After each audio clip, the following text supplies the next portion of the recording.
जय श्री कृष्ण मित्रों, आप सभी का मेरे दिव्य लोक इस चैनल पर स्वागत है।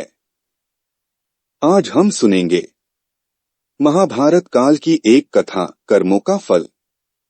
कथा प्राचीन महाभारत काल की है। महाभारत के युद्ध में जो कुरुक्षेत्र के मैदान में हुआ, जिसमें 18 अक्षौणी सेना मारी गई, इस युद्ध के समापन और सभी मृतकों को तिलांजलि देने के बाद पांडवों सहित श्री कृष्ण पितामह भीष्म से आशीर्वाद लेकर हस्तिनापुर को वापस हुए।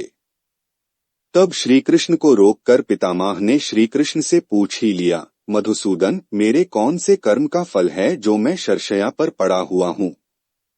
यह बात सुनकर मधुसूदन मुस्कुराए और पितामह भीष्म से पूछा, पितामह, आपको कुछ पूर्व जन्मों का ज्ञान है?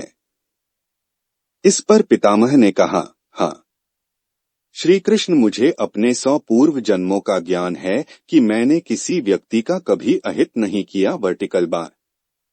इस पर श्री कृष्ण मुस्कुराए और बोले, पितामह, आपने ठीक कहा कि आपने कभी किसी को कष्ट नहीं दिया, लेकिन 101वें पूर्व जन्म में आज की तरह आपने तब भी राजवंश में जन्म लिया था और अपने पुण्य कर्मों से बार बार राजवंश में जन्म लेते रहे।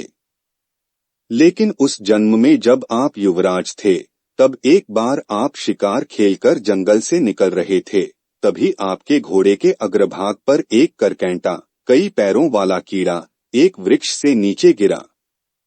आपने अपने बाण से उठाकर उसे पीठ के पीछे फेंक दिया। उस समय वह बेर के पेड़ पर जाकर गिरा और बेर के कांटे उसकी पीठ में धंस गए, क्योंकि पीठ के बल ही जाकर गिरा था। करकेंटा जितना निकलने की कोशिश करता, उतना ही कांटे उसकी पीठ में चुभ जाते।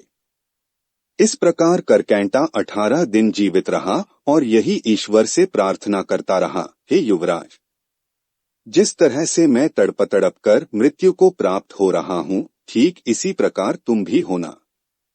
तो हे पितामह भीष्म, तुम्हारे पुण्य कर्मों की वजह से आज तक तुम पर करकैंटा का श्राप लागू नहीं हो पाया। लेकिन हस्तिनापुर की राजसभा में द्रौपदी का चीरहरण होता रहा और आप मूक दर्शक बनकर देखते रहे, जबकि आप सक्षम थे उस अबला पर अत्याचार रोकने में, लेकिन आपने दुर्योधन और दुःशासन को नहीं रोका।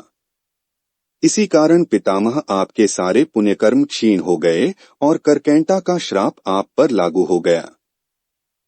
अथ पितामह, प्रत्येक मनुष्य को अपने कर्मों का फल कभी न कभी तो भोगना ही पड़ेगा। प्रकृति सर्वोपरि है, इसका न्याय सर्वोपरि और प्रिय है। इसलिए पृथ्वी पर निवास करने वाले प्रत्येक प्राणी व जीव जंतु को भी भोगना पड़ता है और कर्मों के ही अनुसार ही जन्म होता है। इस चैनल में आपको ऐसी अद्भुत कथाएं सुनने को मिलेंगी, तो इस चैनल को सब्सक्राइब कीजिए। धन्यवाद।